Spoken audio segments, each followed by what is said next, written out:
Hey friends, my name is Maggie Umberger. I am a mindful movement specialist. I'm dedicated to helping you feel good, build strength, and unlock your potential.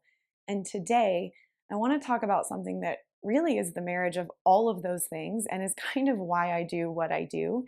I want to share with you something that helped me find more joy in my own practice because I felt more safe, secure, and strong in my own yoga practice. And those concepts then translated back into my strength training practice. But that's a video for another day. I only wish I had these tools much earlier in my movement journey. I think it would have saved me quite a few injuries, a little bit of heartache, and definitely a lot more aha moments a lot sooner. Now, we all know that Vinyasa yoga is not a restorative yoga practice. Of course, it has benefits for our nervous system. That time in Shavasana is so valuable, and the time just listening to our breath can be so incredibly impactful. But make no mistake, we are still moving on our breath. We are building this internal heat. We are often moving fast, and we're getting into these levels of stretch on top of requiring strength. Our bodies are being demanded a lot of during that hour long or even longer practice, that it's worthwhile to take a look at what are we doing, how are we doing it, to try to avoid some potential injuries and some setbacks along the way in our movement journey. So I started looking a little bit deeper at how I was moving through a vinyasa practice versus how I was showing up in the gym. I've always thought that I had this kind of level of awareness, but there was a disconnect where when I got onto the mat, it was all about finding an edge and stretching to the fullest capacity I could. And I got swept up in the music, swept up in the beats, in the breath, and that's all well and good. But then I realized I actually wasn't moving very mindfully at all. And how I was showing up on the gym floor was way more mindful. So, how can we start to shift that perspective and look through a lens of strength training when we're actually on the mat going through these physical asana postures? I think it's most helpful to look at an example and then to sort of look at the concepts that come from that example. So, for instance, the movement of a warrior three or Dekasana airplane, we'll go with first, is this action of having one leg on the ground, one leg behind you, arms behind you, a little bit of a lift in the chest. That's the airplane version, or the more challenging version, making your body a little bit more of a T and reaching potentially arms in front of you, although that's a very long lever and can be quite challenging. So that is a balancing posture that we do that is called in yoga often.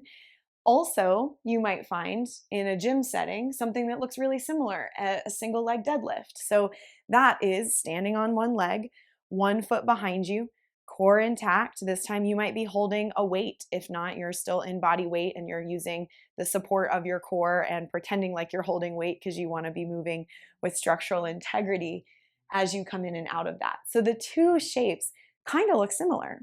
There's definitely a connection in the quality of the movement, in the overall look of the movement, and we can start to connect some dots and thread some common cues and thought processes into both of them to bring a little more balance to the posture. So let's break down the single leg deadlift first and then apply that to airplane pose. Your single leg deadlift, standing on one leg, when you are holding weights, you want to feel so solid on that standing leg that when you change orientation to the ground, it's not going to knock you off balance. So if you were to pretend that you were holding weights, you'd be pushing down into your standing leg. You wouldn't be locking out your knee. So there's that slight micro bend so you can feel muscles hugging around the bone. Now, the goal of a deadlift is this hinge pattern of allowing your hamstrings to lengthen as you move forward, getting your weight back in your foot, really pushing through the big toe, ball mound, and heel without locking out your knee so that you can feel your glute come on. My ribs are drawing back. My spine is long, but I'm not locked out rigid, so I'm not pinching my low back. I can still breathe into my back. And then that movement of coming out of the hinge hamstrings shorten, they contract to pull your pelvis back underneath you. Your lower abs are still on to keep the pelvis neutral. And then you come back into your balancing posture. And just doing one of those without weights, my glute was on fire. So in airplane pose, the same idea, you are in that single leg balance. There might be a quality of up dog, but that for me, or cobra pose, that for me is going to come a little later because I really want to set up my stable base first. So if I'm still hugging muscle to bone, I'm not locking out my knee, I want to still be able to get my weight back into my left heel, my standing leg heel, without gripping my toes, knees tracking over the middle two toes. I want to feel quads, hamstring, calf, foot, everything supporting me, ribs drawing back, energizing the back leg, because if it's just hanging out, it's going to be dead weight. And then that's where you move from a place of integrity to come out of it. It's going to take some time if you are used to just creating a ton of length, locking out your knee, stretching your leg as far back as you can. You're going to have to think really thoughtfully when you're in a posture about how to make muscles come to the party. Because it's easier for a while to kind of lock out the knees and to let your body stretch as much as it can possibly stretch, but it's not quite as helpful for the joints in the long run. So play around with just using a kickstand for your back leg, just kind of having the toes really lightly on the ground and practicing that hinge pattern. Because we could talk all day about the hinge pattern, but just for the basics today, if you are never feeling your glutes in an airplane pose, do start to practice some of those hinges. You can do this at a wall by having your feet parallel or having a split stance if that's better. Hinging backwards, aiming to think, even if you never actually touch the wall, sitting bones moving wider away from one another, front knees tracking over middle two toes, and really trying to get the support from your glute to come back up. So sometimes tangible feedback, your hand on the base of your seat, right at the bottom of the sitting bones, the top of the hamstrings, to help you get that work of pulling the pelvis back underneath you. Another cue I really, really love in airplane, if you're really challenged in finding anything but quads and low back, is having your airplane pose set up, but then interlace your hands over top of your left thigh and just go for a little pressure backwards.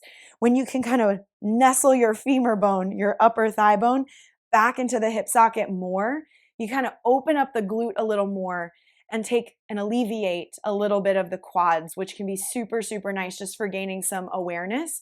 Ultimately, that's not going to be the answer all the time, but it can be a good check-in, and sometimes I do come back to that. Some common complaints that I hear are the same for both of those movements that really ultimately are a hinge movement. If you're in this hinge pattern of moving your hips back, chest forward, and we're not properly engaging the muscles around the hip to make that movement happen in a really supported way, what tends to take the brunt of that is going to be the spinal erector muscles. But a ton of that pulling that happens in the low back is just the byproduct of the hips not really coming to the party to their fullest capacity.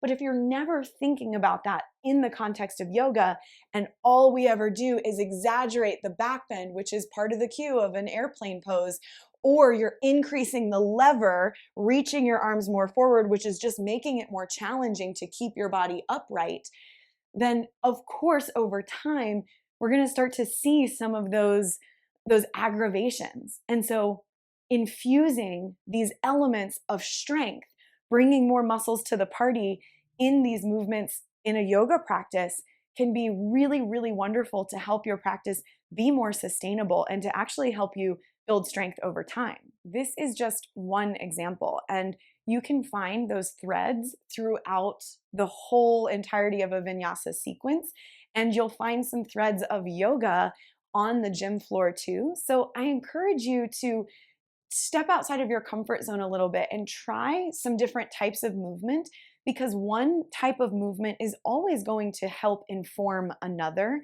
even if it doesn't give you this amazing aha moment, like those connections between Dekasana and a single leg deadlift, which for me really changed how I move through Dekasana every time I'm there.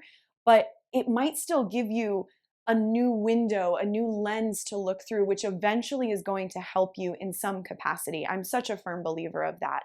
So really thinking about how can you bring all of these concepts of your strength training, which fundamentally comes back to core and breath, because if we don't have a strong center of pressure management and the right amount of support from our core to do any movement that we're going to do, whether that's picking up a heavy weight or getting upside down in a handstand, then all of the building blocks get a little more weakened, especially little bit by little bit. So this is the opportunity, even when things are feeling awesome in your practice, to get curious and think about how you can introduce some concepts of strength and breath to bring you more balance to your yoga practice so that you'll keep feeling great from today and through the rest of your life.